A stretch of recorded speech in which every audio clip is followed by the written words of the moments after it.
meetings is approximately 19 minutes, and it is held by a wonderful Senator Meredith. And I informed him this morning that we would not be challenging that record this morning. But we do have a quorum this morning. I want to thank you all for being here. So, clerk, please call the roll.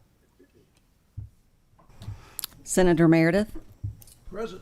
Senator Richardson, Senator Thomas, Representative Bauman, Representative McCool, Here. Representative Rorks, Here. Representative Petrie, Here. Chairman Douglas, Present. Representative Hart. Here. Thank you very much. The first item on the agenda today is consideration of the minutes from the September 19 meeting of the committee. Motion approved. Okay, we have a motion by Senator Meredith. We have a second by Representative Rorks. Clerk, please call the roll. Senator Meredith, Senator Richardson, Senator Thomas, Representative Bauman, Representative McCoy. Yes. McCool, excuse Yes. me. Representative Rorks, Yes. Representative Hart, Yes. Chairman Douglas. Aye, the motion carries. I do want to make a note that Senator Thomas called me a little bit earlier and said that he would be here. He'd gotten caught in some traffic, so he is not tardy. He is just being held up, but he will be here. The total number of items on the agenda today are 398 contracts in the amount of $141,396,531.36. All of the vendors are registered with the Secretary of State's office. Next is the deferred list from the September 2025 agenda.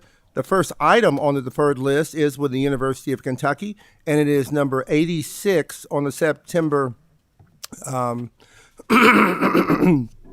personal services contract amendment Ivory list. So I know we have some representatives here. If you'll just step up to the front, take your seats. And as I always say, please pull the microphones a little closer to you. They are clean. Press on the button and make sure the green button is on. Okay? And if you would, introduce yourselves. Good morning. I'm Naomi Emmons, the Deputy Chief Procurement Officer with the University of Kentucky Procurement Department. Okay, Good morning. I'm Shannon Stamper. I'm Deputy General Counsel with the university. thank you. Good morning. Michael Hatfield, Director of Administration, UK Healthcare. Thank you. If you all three would raise your right hands. Do you solemnly swear to tell the truth, the whole truth, and nothing but the truth? I do. Thank you very much. I do that just because that is, in fact, what I do. Now, Representative Petrie has some questions that he would like to ask. You have the floor, sir. Thought that Representative Hart had questions on this one, but I may be. Let me see here. I've got a question. Okay, Representative Hart has a question. Thank you, Mr. Chair. Does the court system provide any funding towards guardianship cases? I am not sure, Representative Hart. In for these particular guardianship cases, this guardianship contract is for individuals who are not able to make medical decisions. They are also individuals who are not able to be under the state's guardianship, which is a different funding source. Under KRS 210-290, there are some exclusions of individuals who have violent criminal histories and perhaps sexual criminal histories. And so this contract is to serve those patients who end up with at UK Hospital who are unable to make medical decisions anymore. And so yes, UK Healthcare is paying for the guardianship. This is something that usually would be done by this is when the individual does not have a relative or other next of kin, and also are disqualified from state guardianship. So they sort of are in a that they're a relatively small group, but they are there. I think you just answered my second question. Okay. But I'm going to ask it again just to make sure. The source of the funding the source of the funds would be UK Medical Center. Correct. Yes, they're Okay. agency dollars that are pulled. They are part of the operating dollars that go into our risk management department. So All right. That's all I had. Well, thank you. I actually just am doing this also. I have a question. Why is there such a large increase? I'm just a simple guy. yes, no, we are shifting. We started this about maybe 4 years ago, I think, with a pilot with a particular law firm that would do this. That law firm, unfortunately, that attorney who actually taught us a lot on how to do it, actually became ill and passed away within the past year. After the pilot was established and we thought we understood how this worked, we put out a RFP. There were two other firms were awarded the contract under RFP. One of them happens to be in Lexington. One of them happens to be in Shelbyville. And it worked for a while with that firm, even though they were not a Lexington firm. However, it has become apparent that they no longer can really get to court anymore as often as the Fayette District judges would like to do so. And so we need to shift some of that firm's work, any like new patients. And we also are going to gradually shift over the next year some additional cases that Shelbyville firm already has to this Lexington firm. The Lexington firm is the amendment you have in front of you. So it really is shifting some dollars from one contract to another. We will be winding down the other contract in over the next 12 months through June 30th of next year. I will go ahead, though. We do need a second firm on hand. So we actually have put out another RFP, and we will be submitting a contract once an award to at least a second firm is finalized. So this amount is meant to cover what we pretty much know is out there until June 30th. And then with the two firms, we'll be able to adjust the expected rates. I have a question from Senator Meredith. Yes. Appreciate your explanation, but I don't know that really answers why it's a substantial increase. You're shifting dollars. I mean, it looks like if you're shifting dollars, the original amount would have been $350,000. So we're going from $150,000 to $350,000. So why? I believe there's anticipation of new. To be candid, I believe it's some of the new patients that are expected. We do have a slightly different rate structure with this firm than with the other firm.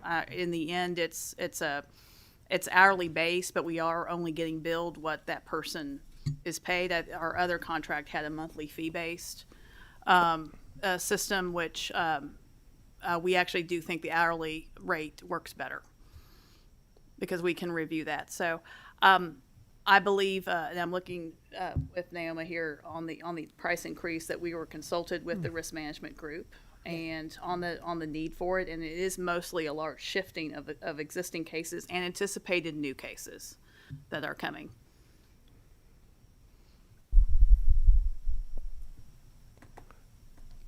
That's all I can answer for you. So I appreciate that, but I'm still not sure why that kind of increase. Well, is and this as a you- contract not to exceed?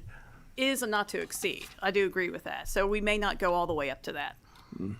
We do like to go ahead and be a little, I want to say conservative, meaning we don't have to come back a second time to you all for the increase. Yeah, but the problem I always have with that, if we're not, if we're being conservative, but on the high end, that next time we review these contracts, then it comes in at $500,000, then that becomes a new baseline. So that's always a concern of mine. And that's, can you give me some idea of the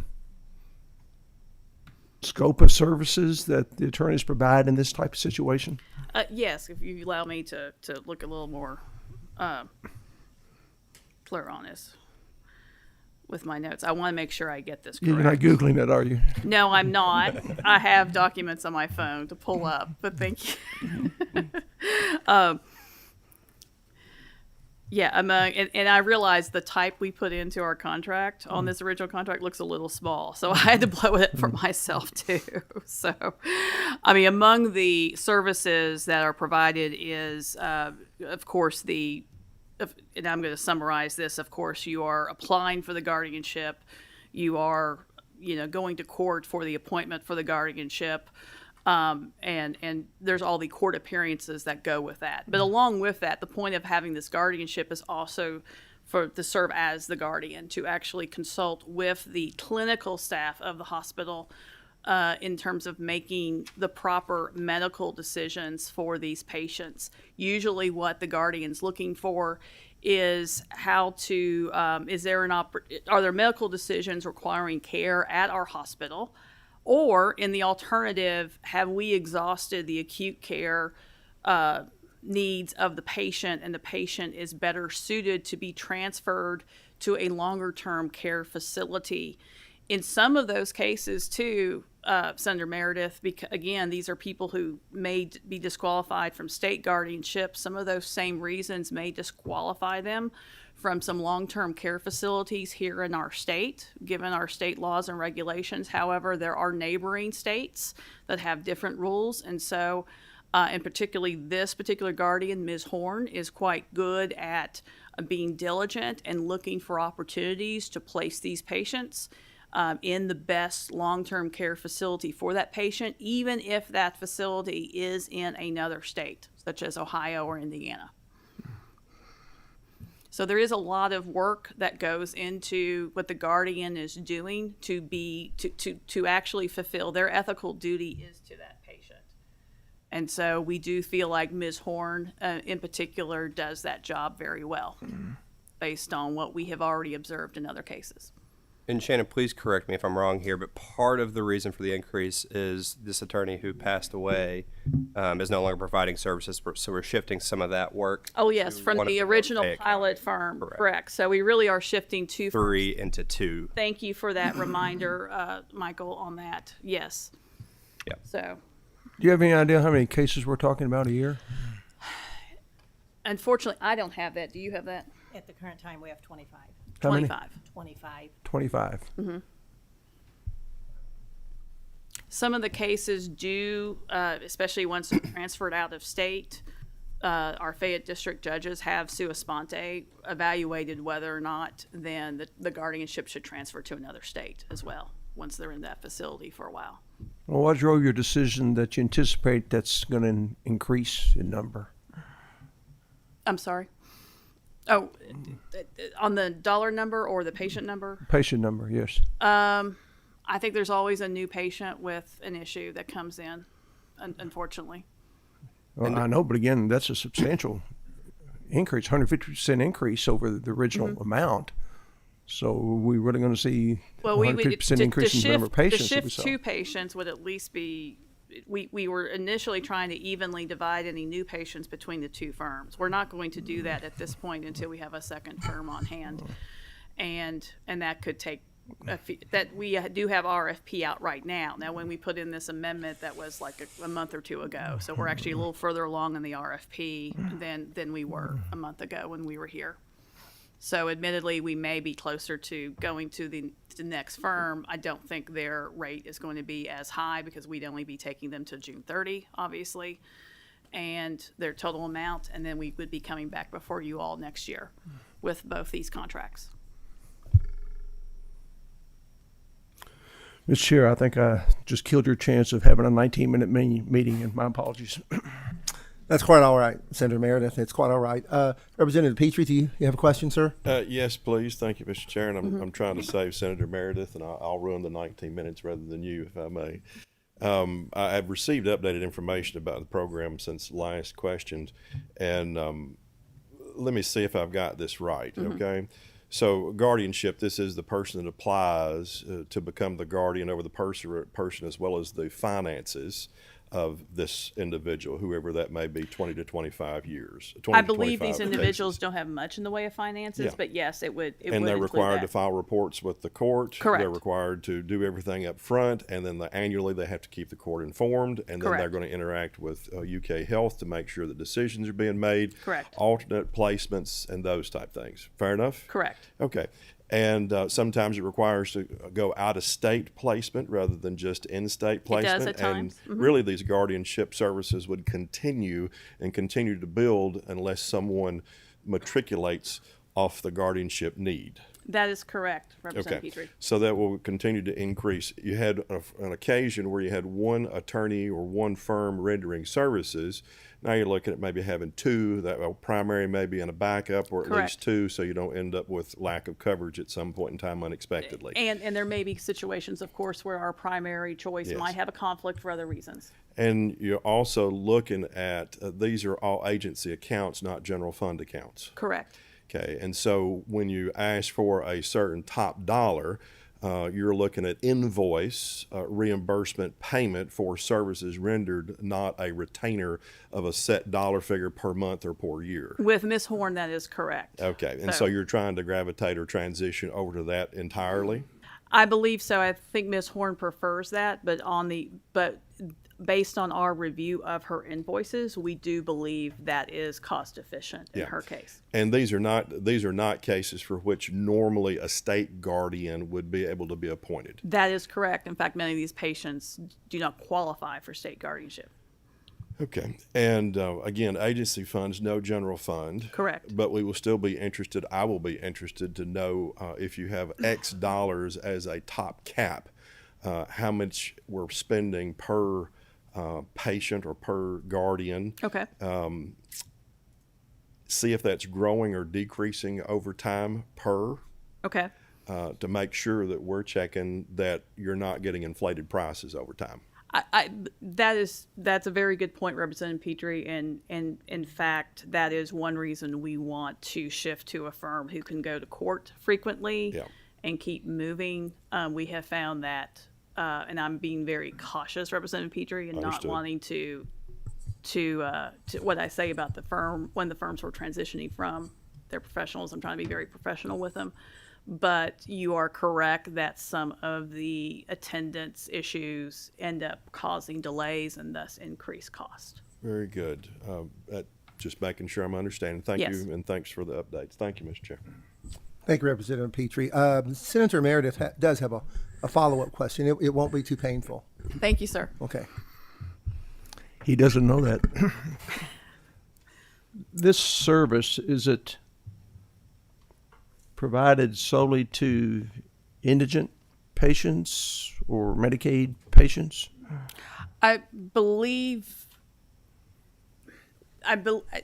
so. The reason I'm hesitating, Senator Meredith, is because this is really the first criteria is there is no other guardian available, whether that is family. Well, so maybe I could ask a question better. Yeah. Because this, Yeah. you're forced into this situation because there's no one else to do this. Right, and our clinical staff has made a determination that the patient also doesn't have the neurological capacity to make their own decisions as well. So Then in a very extreme case, you have someone who you're getting guardianship for, but upon further examination, you found out that they have the resources to do this. Do you seek I believe the reimbursement? guardian would be entitled to perhaps seek reimbursement from that person's finances by having control of the finances of that person. Of course, they would be applying to the court for that.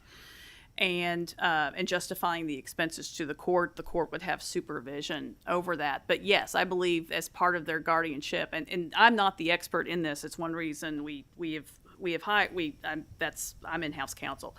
But my understanding is that the whole guardianship statute would allow a guardian to go seek other ways to reimburse themselves if that's available to them. Well, I But appreciate I that. will definitely check on that for you. Well, I know this is an extreme situation. Yes. But not to disparage anyone who serves in this capacity, but if UK Medical Center is going to pay for it anyway, why go through the hassle of trying to recoup from the patient? I understand that concern. We certainly can look at what's going on with I'd just like to know what kind of safeguards in place. Again, I know Yeah, there's well, extreme I situations, but feel our risk management staff works very we have multiple people, both clinical staff and also administrative staff, who are reviewing these cases every I want to say month, but periodically with the guardians who are appointed, if the patient is still in our hospital, but also checking in on other things too. And I do, yes. So as part of the invoice review, as part of the case management, they are looking at both of those issues, both cost and, of course, clinical care as well. well, there's estimates that the administrative expense of healthcare, which I think this falls under, is like 30 to 40% of healthcare costs, and that's one of the reasons that healthcare costs are so high. So someone that has financial resources to actually pay for those services, I would hope there's some check and balance there to make sure that they do. I totally understand. Of course, one reason we have this program together is, again, these are people who weren't able to come under state guardianship, and had we not looked for a creative way to find these third parties who could serve as the guardians for them, and they were not able to make a medical decision, they might have languished in our hospital, and most of them don't have the resources, and then that burden of the care does fall on the hospital as well.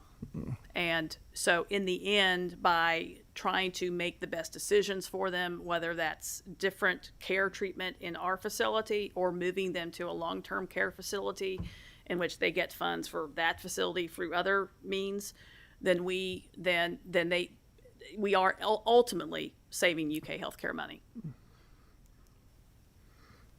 I hope so. Thank you, Mr. Chair.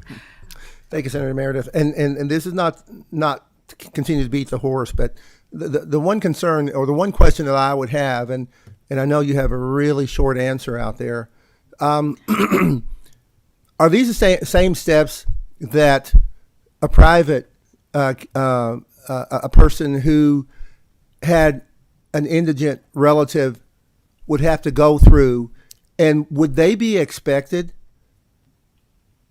to be saddled with this type of debt for their loved one?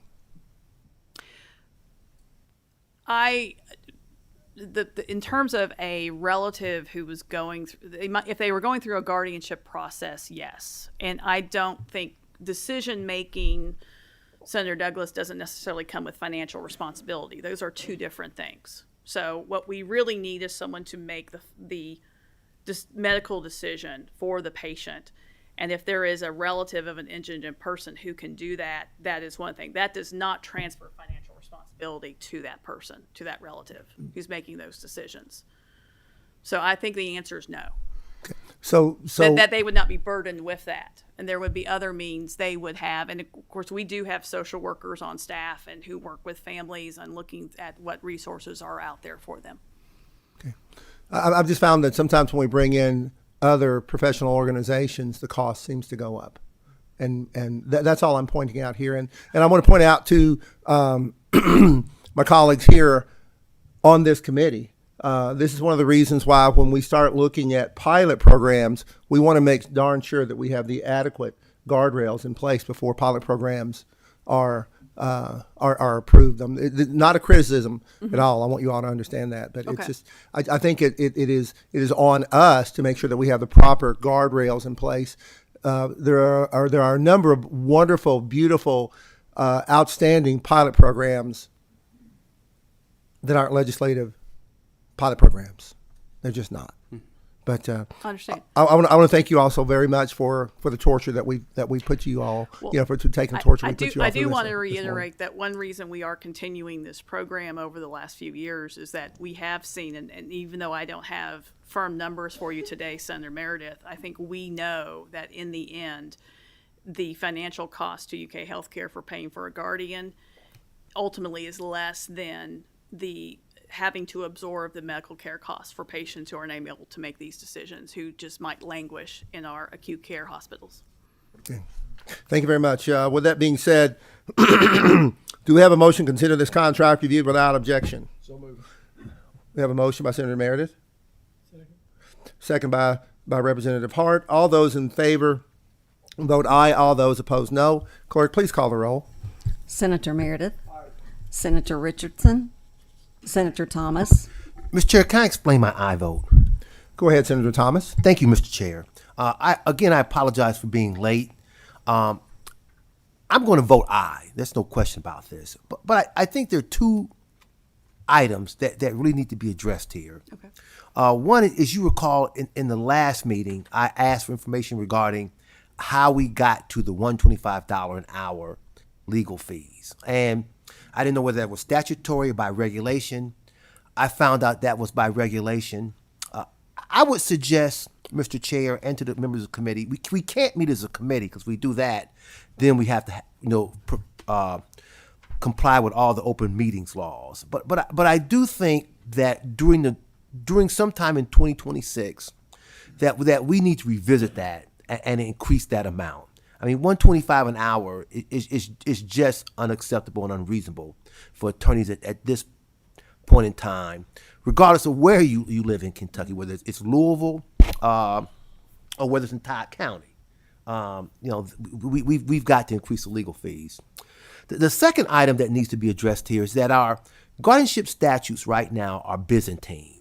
They're archaic, they're inconsistent applications and rulings across the state, and we need to address that. And the problem really is more budgetary and policy making. And I hate to see money, although it happens a lot here, get in the way of good policy and good law. So we really have to address our overall guardianship statutes. But as I said previously, I know Ms. Horn. She's an excellent attorney. And we need to really make sure that all people who need guardianship care get that, and get that consistently and judiciously all across this state. So I do want to make those 2 points, but I'm going to vote aye on this matter. Representative Bauman, Representative McCool, Yes. Representative Rourke, Yes. Representative Hart, Yes. Chairman Douglas. I do want to tag on to what Senator Thomas has said, and we have multiple professional areas that need to have reimbursement reviewed. But again, as I'm always saying, the basket is only so big, and we can shift money one place or the other. But we certainly do continue to have problems with workforce non-participation rate and taxes, and so we have a limited amount of volume in that basket or in that bucket. So we have to be as judicious as possible. With that being said, the motion carries. I want to thank you all so very much for being here this morning. Thank you all. Thank you very much. The final item on the deferred list are from the Office of Energy Policy. They are requesting items number 62, 63, and 64 on the September Memorandum of Agreement routine pink list be deferred again to the November 2025 meeting of this committee. Unless I have any questions from any member of the committee, and I don't really see that. Do we have a motion to consider these contracts reviewed without objection? So moved. No. Oh, to deferred. Excuse me, deferred without objections. So moved. We have a motion by, was that Senator Thomas or was that Senator Hart or Representative Hart? Okay. Do I hear a second? Okay. Senator Thomas seconds it. Clerk, please call the roll. Senator Meredith. No. Senator Richardson. Senator Thomas. Aye. Representative Bauman. Representative McCool. Yes. Representative Rourke. Yes. Representative Hart. Yes. Chairman Douglas. Aye. Motion carries. The next order of business is consideration of the agenda, including the personal services contract list, the personal services contract amendment list, the memorandum of agreement list, the memorandum of agreement amendment list, and the Kentucky Entertainment Incentive Program agreement list, and the deferred list, except for those items that have already been selected for further review. Do I have a motion to consider these contracts reviewed without objection? So moved.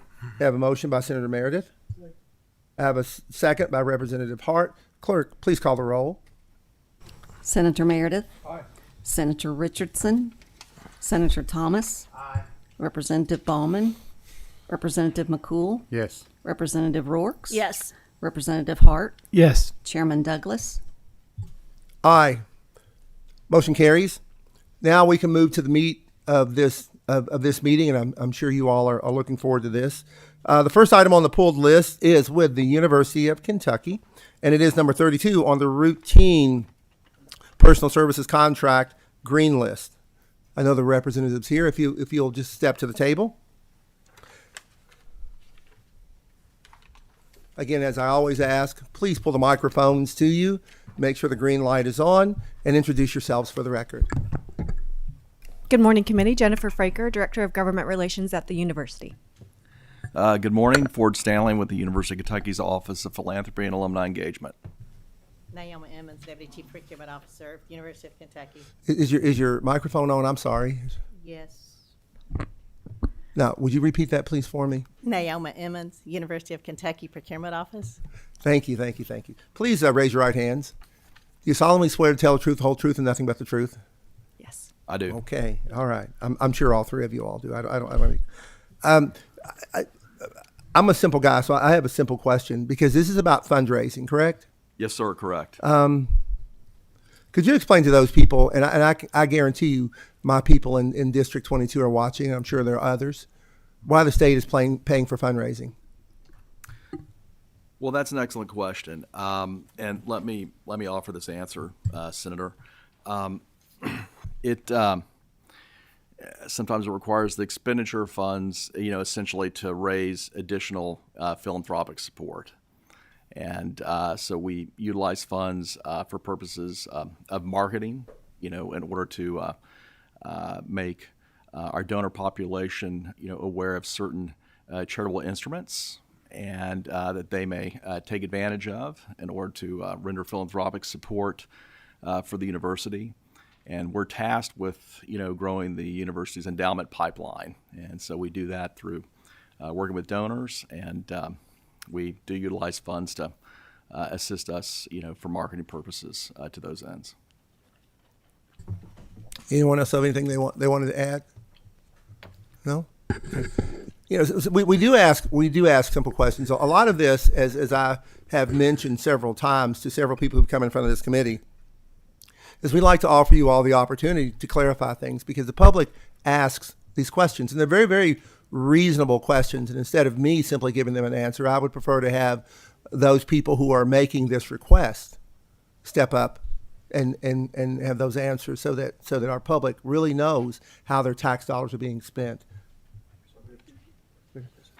Representative Petrie, you have a question? Thank you, Mr. Chair. Just really quickly, am I saying this noted right as 100% general fund? Is this the way this is sourced? Yes, it is.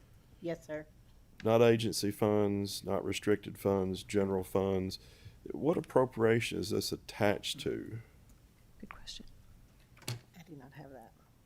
We can get you that information. Please do. And I know it's not on deck for today, but I would be interested to know what other similarly situated marketing, PR, outreach, fundraising, general funds are sourced to assist with. Okay. Thank you. Thank you, Mr. Chair. Thank you, Representative Petrie. Senator Meredith does have a question.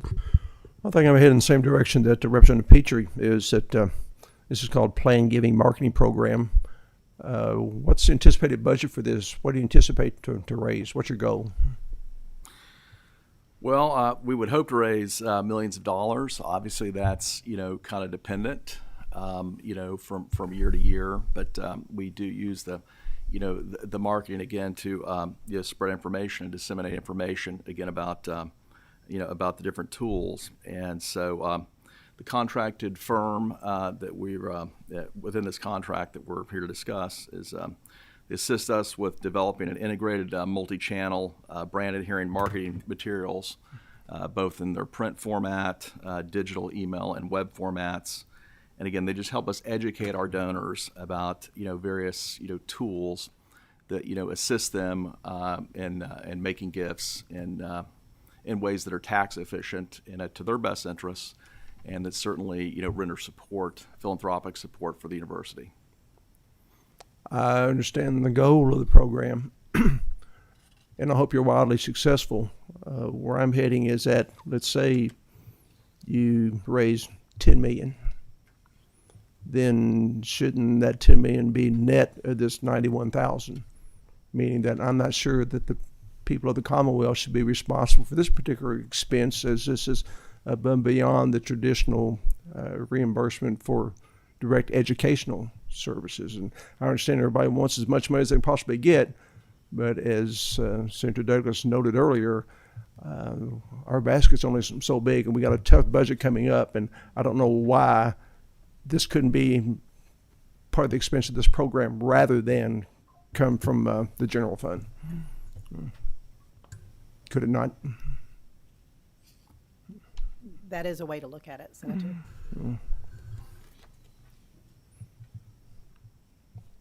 That's all I have. Thank you, Senator Meredith. Question from Senator Thomas. Let me weigh in on this for a minute. I don't know, so I can't speak with any authority. But I would assume that all 8 state universities here in the Commonwealth of Kentucky have some form of what they call a development office, which is really an office that's being used to go out and raise money to help support the university. What I do know is that we have 8 state university presidents, and I would submit to you that they're probably their number 1 or number 2 responsibility as university president is to go out and raise money for the university, and those expenditures are certainly state university funds.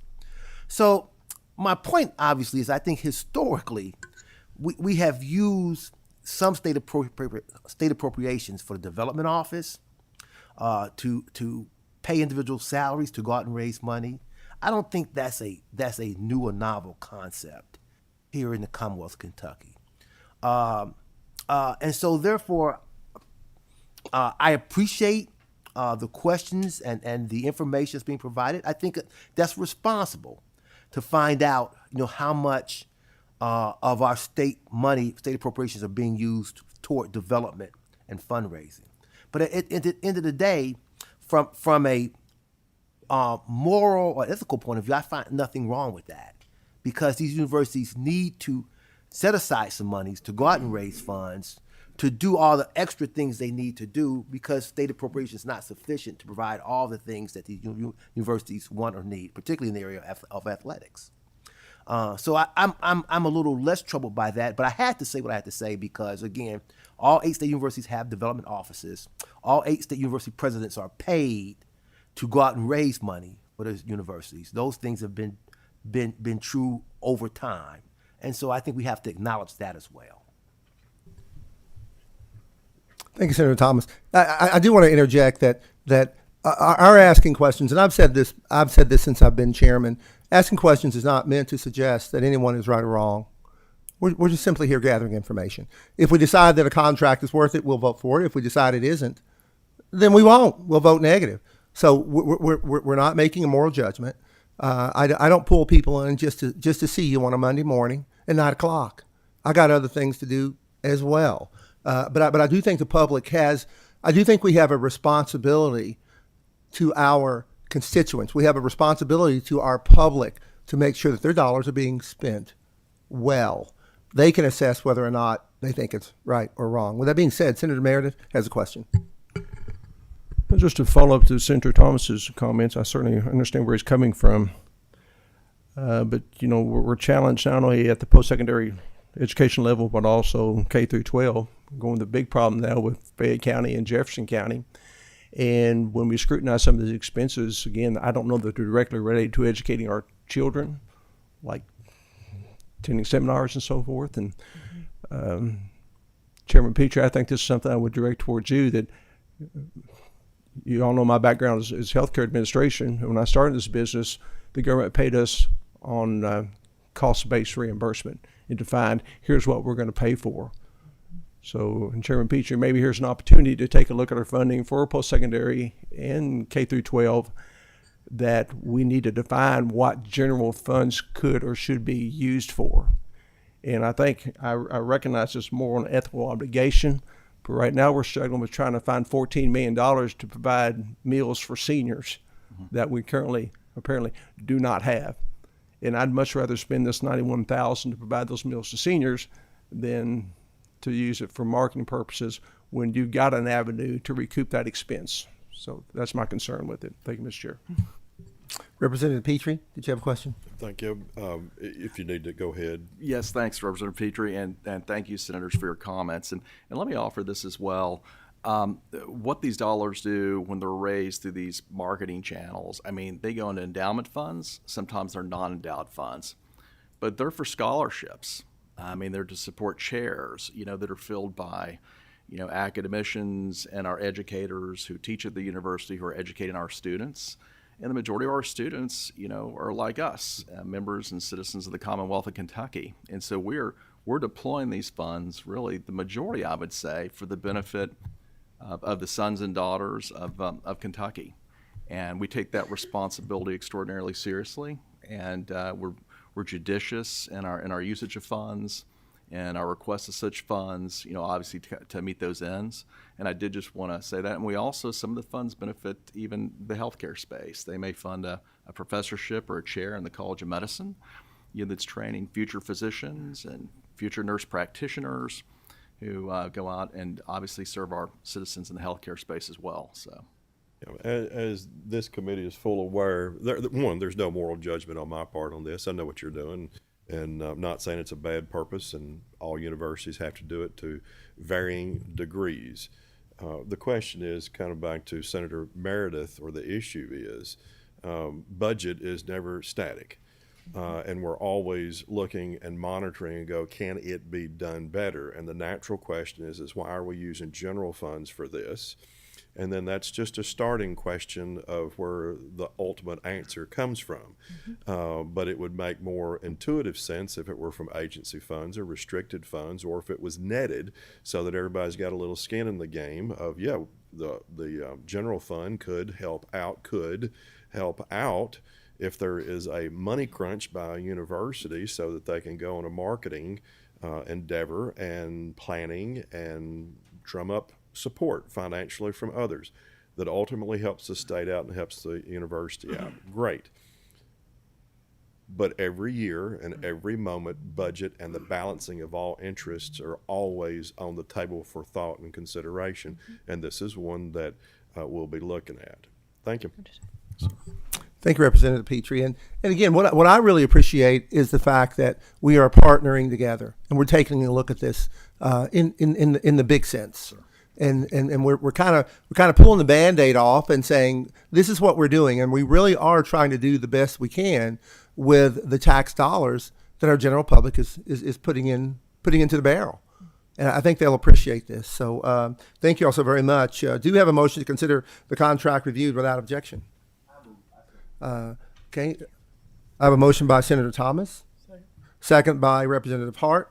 All those for, please say aye. All those opposed, say nay. Clerk, please call the roll. Senator Meredith, Nay. Senator Richardson, Senator Thomas, Representative Ballman, Representative McCool, Yes. Representative Hart, Yes. Chairman Douglas. Aye. I think we. You did. Did I pass? Oh, I'm sorry. Representative Rourke. Yes.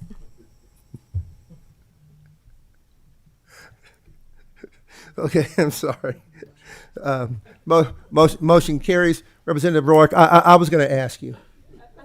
I would have bailed you out. No problem.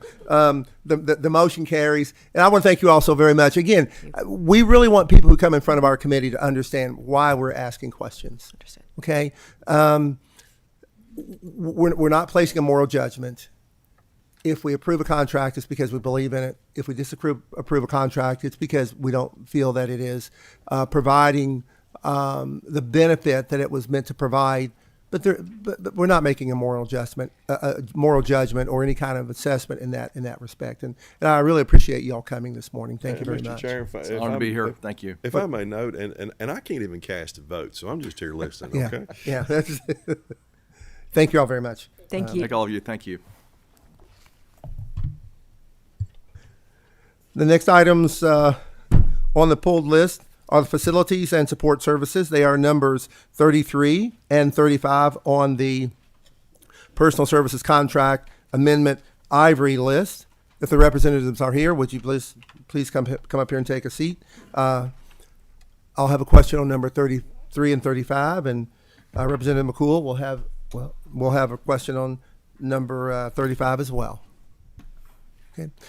If you would, make sure the green light's on. Introduce yourself for the committee, please. Scott Baker, Office of Facility Development and Efficiency, Finance Cabinet. Thank you, Scott. It's always a pleasure to have you here. Thank you all. Could you please raise your right hand? Do you solemnly swear to tell the truth, the whole truth, and nothing but the truth? Yes, I do. Thank you, sir. I really appreciate you being here. Let me pull out my list here. I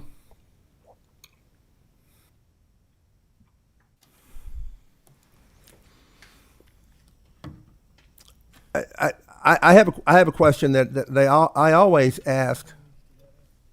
I always have a habit of asking questions about the services and why there are changes in the contract, and you've always been very, very helpful in explaining some of those. But we've got a $2.32 million increase in the contract, at least with number 33. Could you tell us kind of what's going on there? Yes, sir. So that's the Smith Group consulting firm, which is again a consortium of firms that are doing all of the work at the Kentucky State Fairgrounds and the Kentucky State Fairgrounds expansion projects. So what this particular contract amendment for is additional services for the design of expansion of some additional geotechnical work, additional structural, and additional lighting design. The project itself, of course, as we know, has been graciously approved for both Phase 1 and Phase 2 funding, and the Kentucky State Fair Board has requested that we move forward with Phase 2 design as quickly as we can so that that construction project can begin immediately upon the completion of Phase 1. So this is just accelerating those design services to keep in line with the next steps as we move forward. Is that what that was meant in here by additional architectural design? Yes, that sir. we're talking about Phase 2? Yes, sir. Okay, because those words "additional" sort of make my ears stand up a little bit, and I'm sure there are. And I've asked my staff to stop using that word because again, it's a negotiated increase that we were well aware of that was going to come. It's really not additional. We knew it, but we just but I will remind staff again, let's not use that word because it has different connotations that come with it. Yes, sir. I took a course called Word Power, and it actually helped me understand what words mean. Yes. And I just appreciate you being here. Okay. Do you mind, since you're already here? I'm gonna look at number 35. Yes, sir. I didn't think I said anything about 35.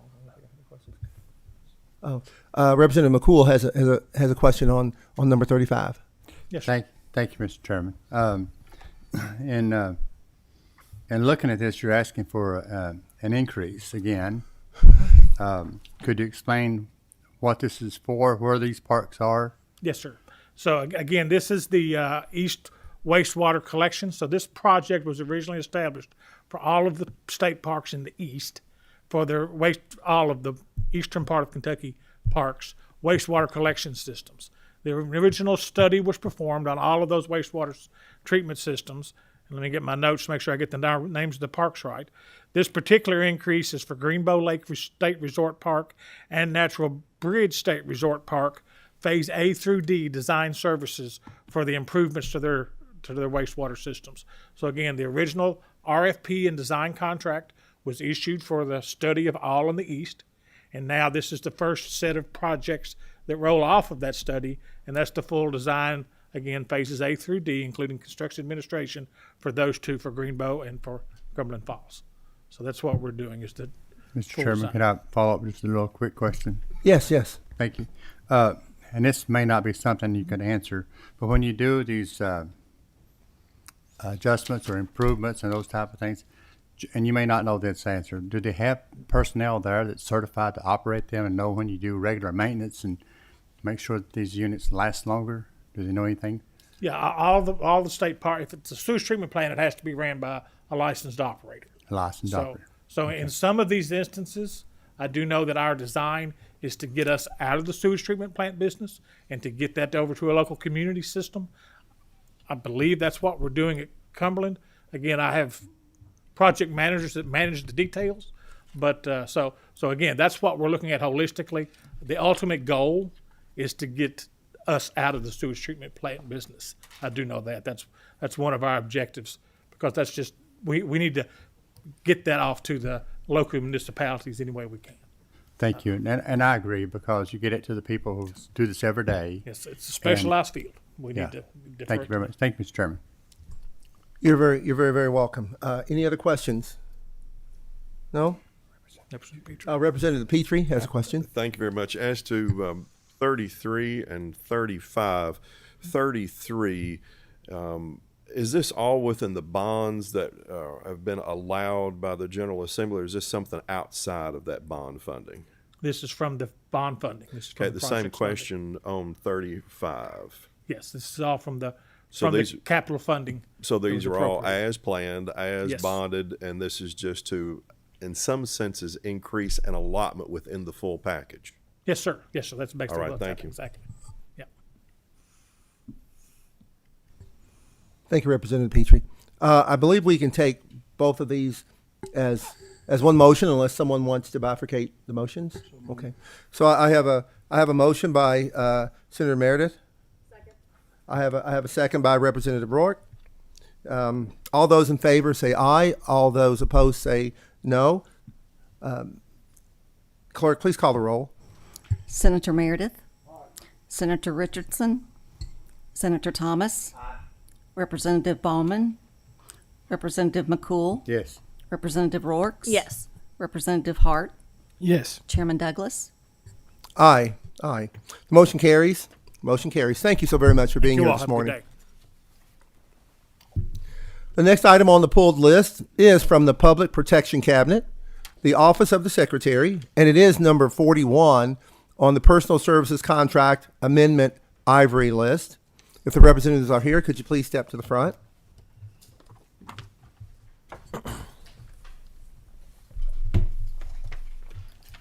As always, I will remind you, if you could, make sure that your microphones are positioned close to you so we can hear you. Make sure that the green light is on.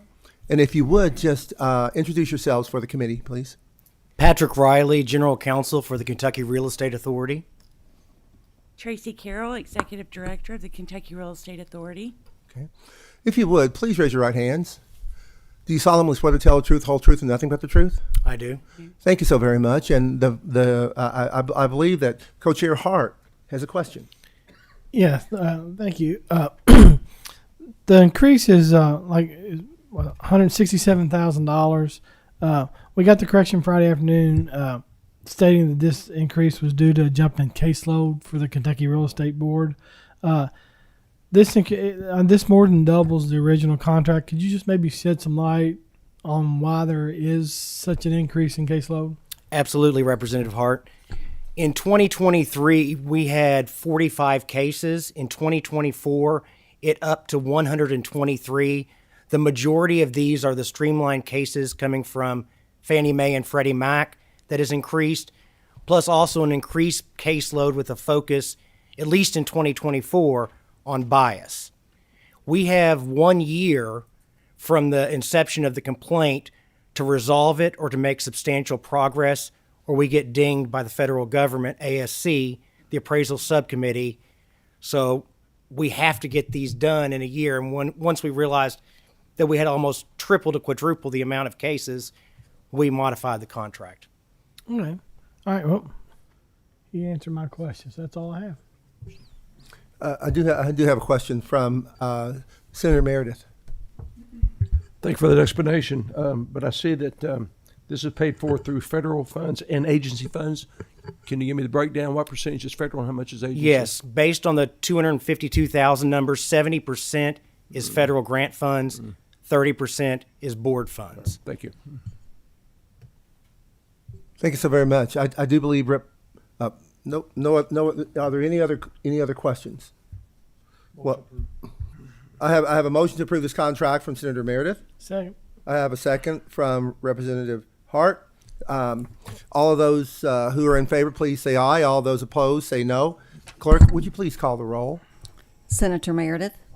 Senator Richardson. Senator Thomas. Representative Ballman. Representative Rourke, Yes. Representative Hart, Yes. Chairman Douglas. Aye. Motion carries. Thank you all so very much for Thank taking you. the time to Thank come you. and come and visit with us and answer questions. Thank you so much. May we be excused, Chairperson? Representative McCool, It's okay. I'll vote yes. my apologies, Representative McCool. We like you. Okay. The next item on the pulled list is from the Behavioral Health Development and Intellectual Disabilities. It is number 16 on the Memorandum of Agreement Amendment Yellow List. If the representatives are here, we would love for you to step forward.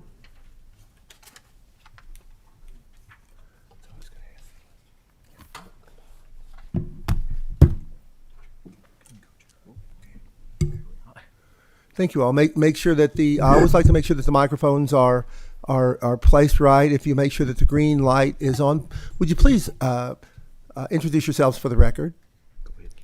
I'm Patty Clark. I'm the Director for the Division of Mental Health within the Department for Behavioral Health, Developmental, and Intellectual Disabilities. Good morning. Hi, I'm Wesley Duke. I'm the General Counsel of the Cabinet. Thank you all so very much. Would you please raise your right hand? You solemnly swear to tell the truth, the whole truth, and nothing but the truth? I do. Yes. Thank you so very much. I do believe that Representative or Co-Chair Hart has a question here. Thank you, Mr. Chair. First of all, I'd like to point out this is yet another contract we have with 7 County Services, which is currently in default with the Commonwealth. It's just a reminder to everyone, we need to try to start getting some of these worked out. But as I understand this contract, it will explore and implement forensic assertive community treatment for individuals involved in the criminal justice system. Is this an expansion of a current program, or is this a new program? This is actually not an expansion. It is a modification of the current assertive community treatment program, with the modification being specific services for the forensic population, which have been shown to have a greater impact on keeping them out of prisons, out of jails, et cetera. And so it's a tweak, if you will, of our ACT program to add the forensic components that will allow us to serve them better and keep them out of other facilities. Okay, thank you. With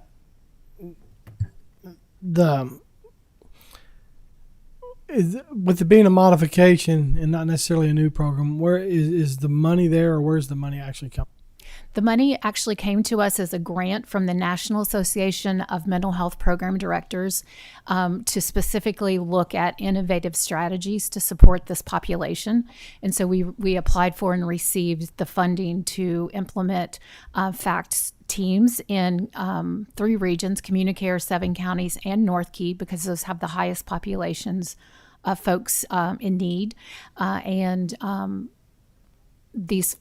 These funds will, they're one-time funds, but they will allow us to build the infrastructure necessary to continue these programs. All right, thank you. That's all I got. Thank you. You made mention that they are one-time funds. That's correct. To build the infrastructure. How does the program go forward? The program is the people who are served will be their regular health insurance, whatever pays for that, will be billed as we move forward. So these individuals are typically already accessing services, but this forensic component allows us to really ensure that we're providing the best service for that population, so that they actually access services less on the long term. So they're not cycling through services on a multiple basis. So they would access their Medicaid, their third-party insurance, or other providers that would already pay for those services as they move forward. Okay, so my original question was going to be, this would not be cycling back through the General Assembly, but you mentioned Medicaid. So yes, these individuals access services already. Mm-hmm. And so this is really an enhancement. So it's like if you went to the doctor and they said, oh, let's add a different modality of service or treatment that would be more effective. And so what we're doing is we're layering on a different modality of service for these individuals who are already accessing services. Are we suggesting that will also increase the cost of Medicaid? I wouldn't anticipate that it would.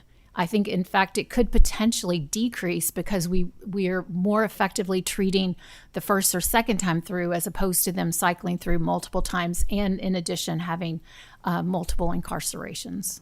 Okay, thank you. Representative Petrie has a question. Thank you, Mr. Chair. So I've followed what you've said, and it's a good conceptual level explanation. So give me a hard factual example of what you're talking about. So you're asking for an example of what that might look like in practice. Is that correct? Mm-hmm. All right. So we have a person who has serious mental illness who has been involved in the forensic system. They've been involved with law enforcement and charged. So when they come in for services, by layering this treatment modality on top of the services they're already getting, it more effectively allows them to address what may be driving those needs. I got that. So treatment modality, is that an extra person? Is that an extra software? Is that an extra algorithm? Is that an extra conversation? It's an extra conversation. It's about addressing the drivers of what's leading them to engage with that forensic system. And do you have in place some mechanism to collect data to see what Yes, the we- efficacy of this is? Yes, we do. And how long will this run with these three areas I think you mentioned? So at this point, we're looking at a 2 to 3 year period. The funds that we received were a one-time, and we have the full, as long as necessary, to be able to run the pilot to determine if it's effective or not. I'm looking at it, I'm hoping I've got the right one pulled up. I apologize if I don't. 16, I've got increase. The increase is understood, but it says federal, general, agency, and tobacco. Mm-hmm. Do we know what the breakdown of that is, or that may be an incorrect notation? All of these funds are agency funds. All 50 agency funds. All of these 50,000 increase are agency funds. So this is not federal funds at all. No, it came from a grant from that National Association of Mental Health Program Directors.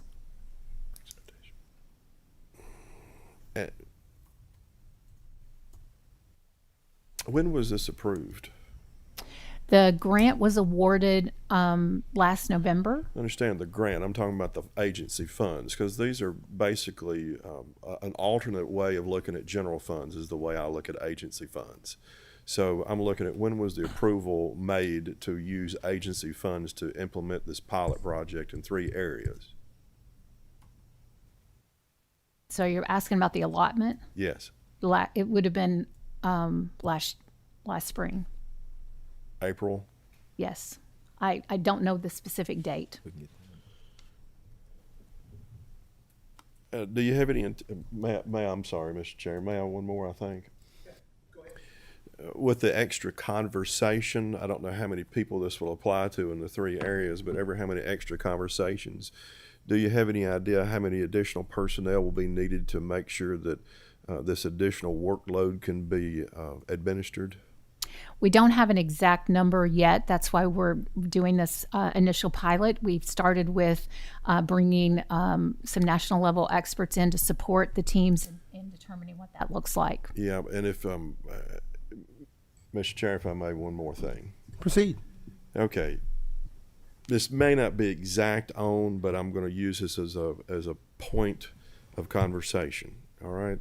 All federal funds are not good funds. And all federal funds that sound like they're for a good purpose does not mean that they will in fact be for a good purpose, whether by efficacy, by purpose, by scope, or otherwise. And so what happens is there's a federal grant that comes down, and then someone in the executive branch says, that looks like a good grant. We can pursue that and see if it helps. And then pilot it for 1, 2, 3, 5 years, and then extra personnel is used. Extra personnel is needed, and then it does become a general fund budget issue at that point, because there's an ABR that comes in. It says we need 10 more people to administer this program. I'm like, where did this program come from? So I'm not saying this is a bad program. I'm not saying it'll be ineffective. I'm not saying anything like that whatsoever. But I am using the opportunity to say publicly, just because a federal grant is utilized to put something in at the discretion of the executive branch to see if it worked does not mean that there will be general fund support of it by personnel or otherwise just because it exists. Absolutely. Thank you. Thank you, Representative Petrie. I also would like to sort of jump on that and ask the question, are we really trying to ask ourselves, is this an area in our system that no one's ever looked at before? No one's ever addressed before? I see these new programs come online, and I have to ask, are we so much smarter than our predecessors because they never thought about this?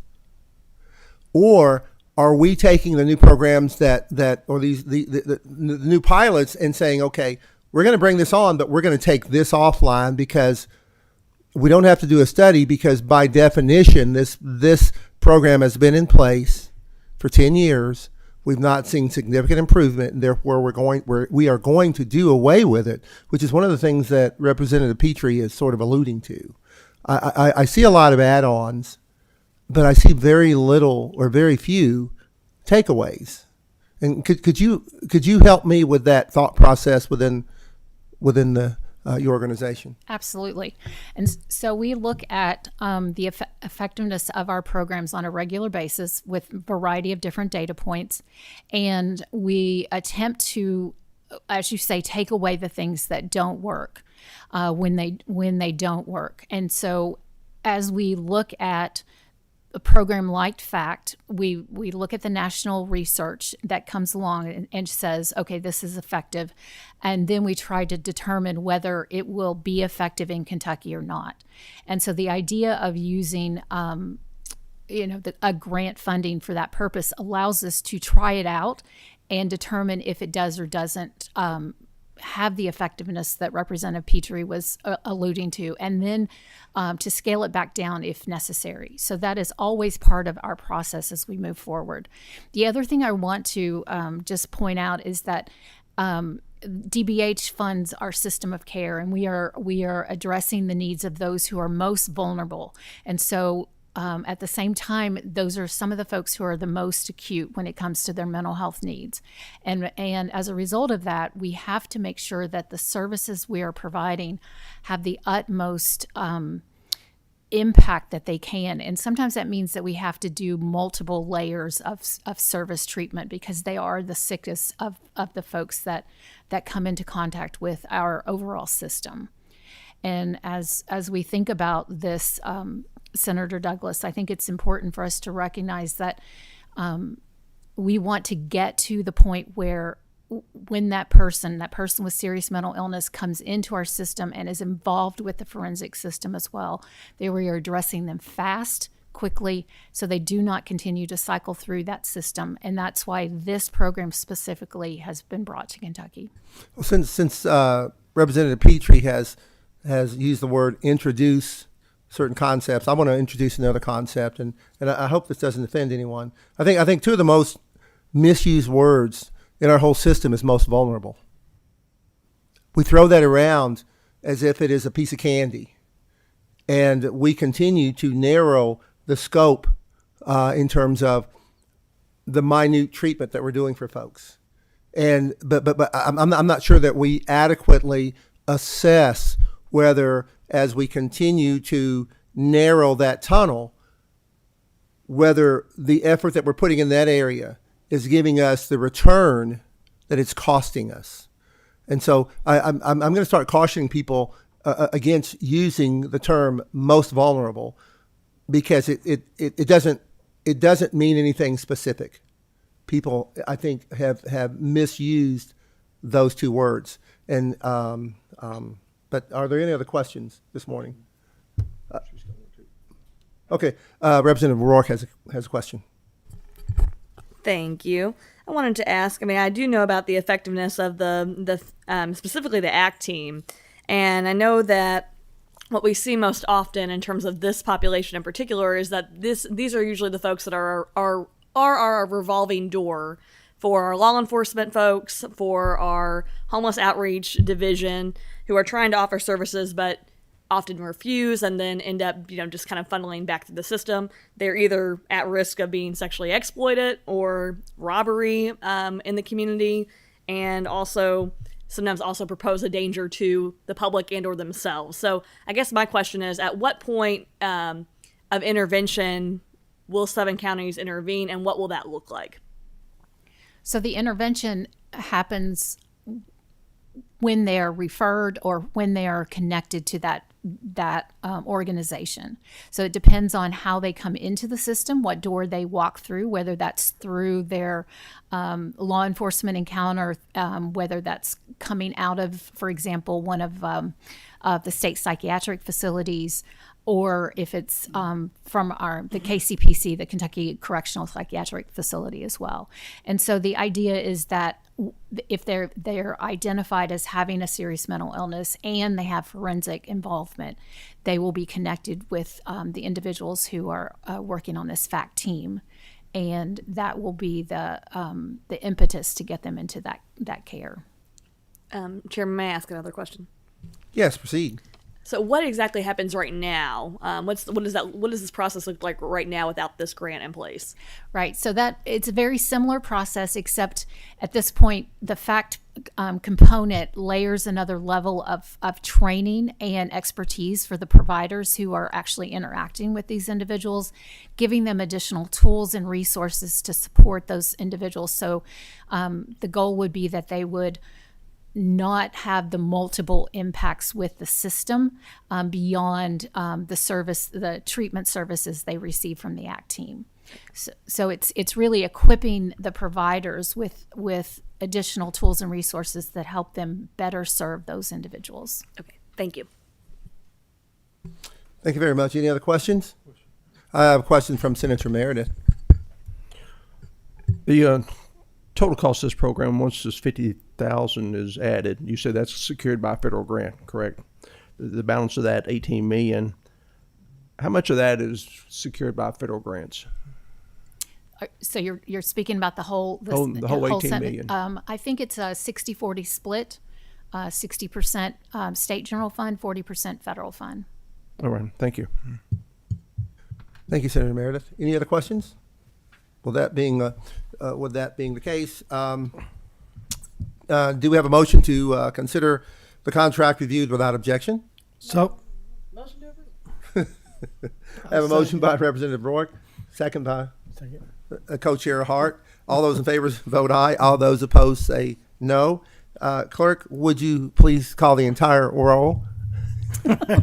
Senator Meredith. I'm voting no, and I explain my vote, Mr. Chair. Again, it's a small amount, federal grant secured, I get this, but my concern is where Representative Petrie alluded to earlier, this gets built in the system. At some point, it's going to become a general fund request, and we've got to have a better way of trying to identify these things and make sure we're not continue to add to the financial burden that our state has. So I'm a no. Senator Richardson. Senator Thomas. Representative Bauman. Representative McCool. Representative Rourke. Yes. Representative Hart. Yes. Chairman Douglas. I'm a no as well. Having been on this contract committee for some time, I'm still looking for those who come in and say, instead of having this contract, we're going to replace it with this contract because we felt that this is not moving us in the direction that we'd like to move. So, but it is not a knock on any one of you all. I know you're working your very best to do the very best that you can for everyone you come in contact with, and I want you to know we truly appreciate that. The motion otherwise carries, and I want to thank you both very much for being here this morning. And the final items on the pulled list are with the Department of Community-Based Services, and they are number 17, number 21, and number 23 on the Memorandum of Agreement Amendment yellow list. If the representatives are here, you can please come forward and take a seat.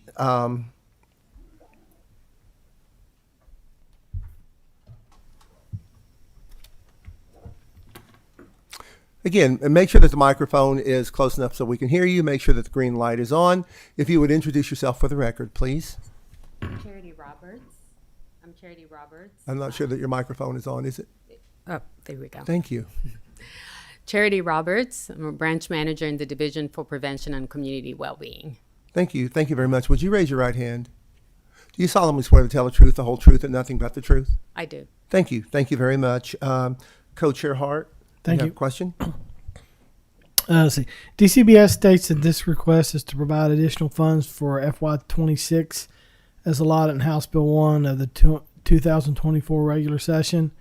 The language that I found in House Bill 1 says $30 million in fiscal year 2025-26 to community-based services budget unit to be distributed to the Home of the Innocents for the expansion of the COSAR for Kids Complex Care Center. The funds shall not be distributed unless an equal match is provided by the Home of the Innocents. Did the Home of the Innocents provide an equal match? Yes, it did. Okay. Is the money going towards building a COSAR for Kids Complex Care Center, or is it going towards multi-systemic therapy services? I'm a little confused by the language in the... Yes, it's going towards the expansion of the COSAR for Kids Complex Center. But the amount was modified in the MST contract because we already have a contract with Home of the Innocents. Okay. Mr. Chair, that's all I have. Thank you very much. Is she here to answer the other two? Representative Petrie, you have a question? Thank you, Mr. Chair. What do you mean the amount was modified by MSD? We already have a contract with Home of the Innocents to provide multi-systemic therapy services. The $30 million was appropriated in the legislative session, House Bill 1, during 2024. And so the modification to the MST contract added a line item to add the $30 million for the expansion. Okay, I think I want to make sure, and I believe Co-Chair Hart was the same way. I want to make sure that the $30 million that was in House Bill 1 and 24 was set up for capital construction only with a match, and that's what you're saying. Yes. That's not been modified. That's not been modified at all. Yes. And the type of services that they render are the type that Co-Chair Hart just mentioned, and this will enable about 45 more families or so to be serviced continually with the physical expansion. Does that sound close? So the funds were appropriated by maybe, yeah, why don't you?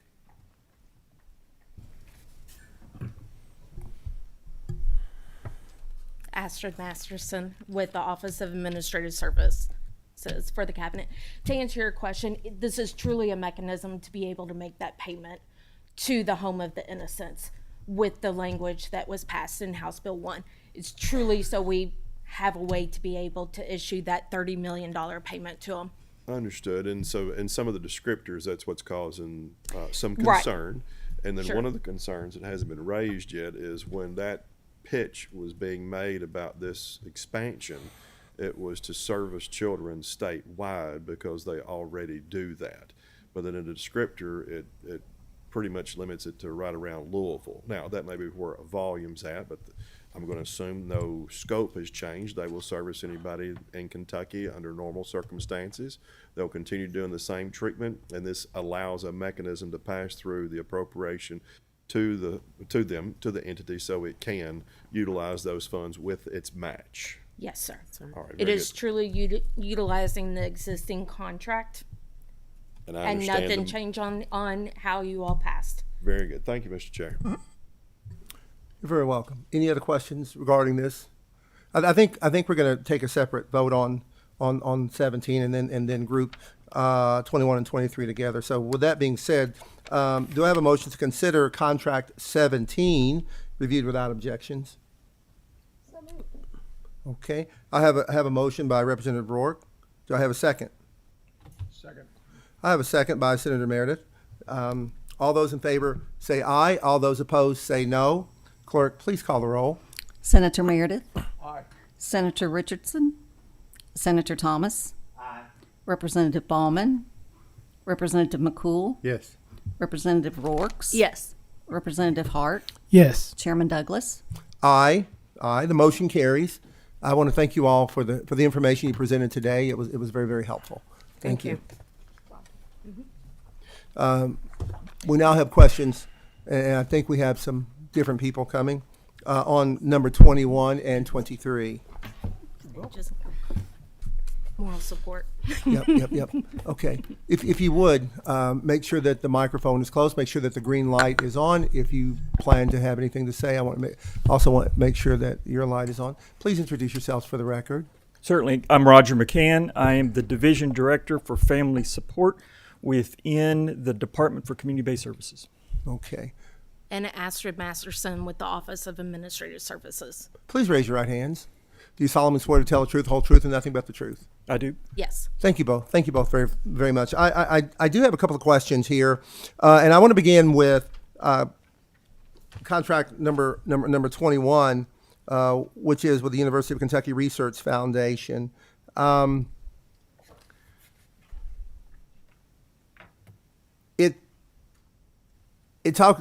a significant increase that you're asking for, at least 20%.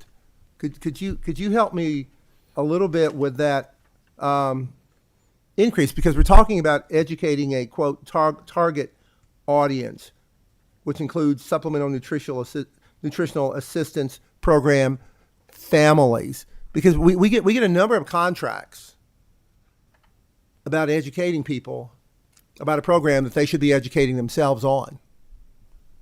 So could you help me with that? Yes, sir. So this is SNAP Education. It is a USDA funded program operated through the Food and Nutrition Services.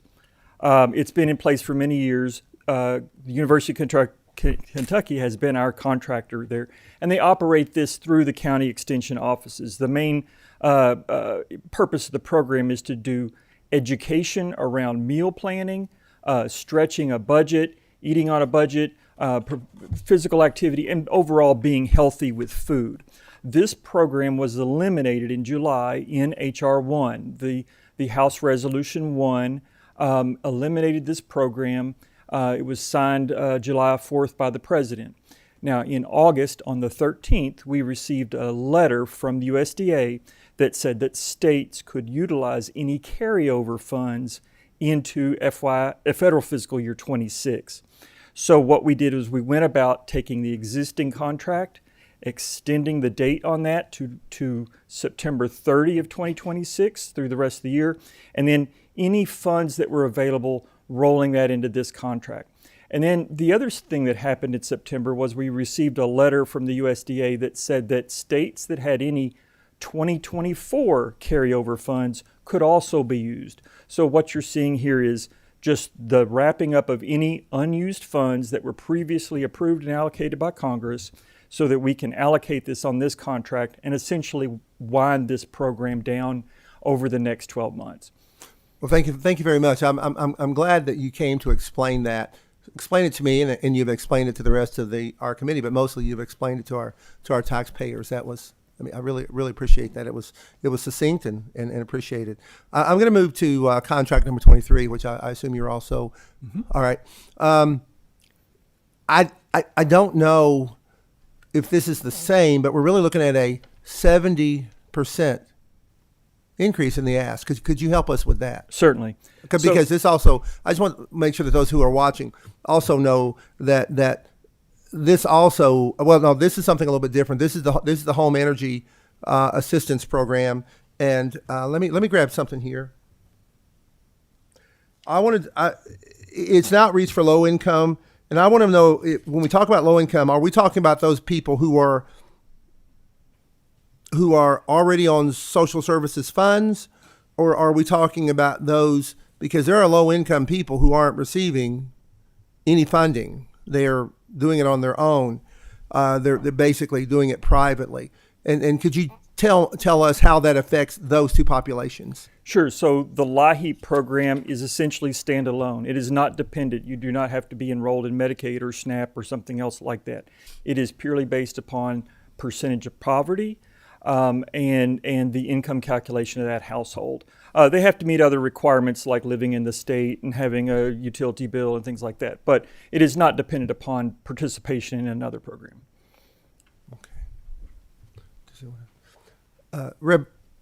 Looks like Representative Peacher had to leave.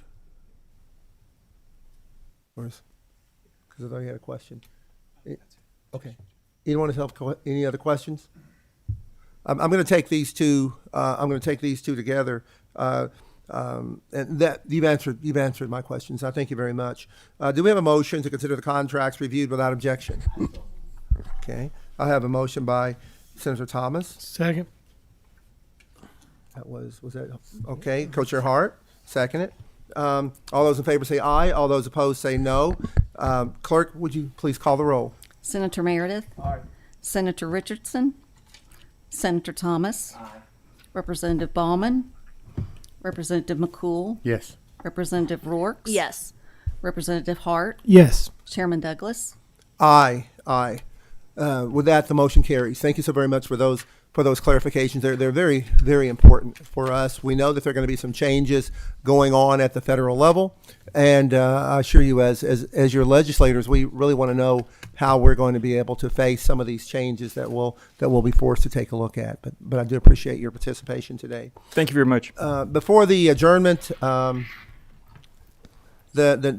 next meeting in November is scheduled for Monday, November 10 at 9 o'clock. Any questions? Do I have a motion for adjournment?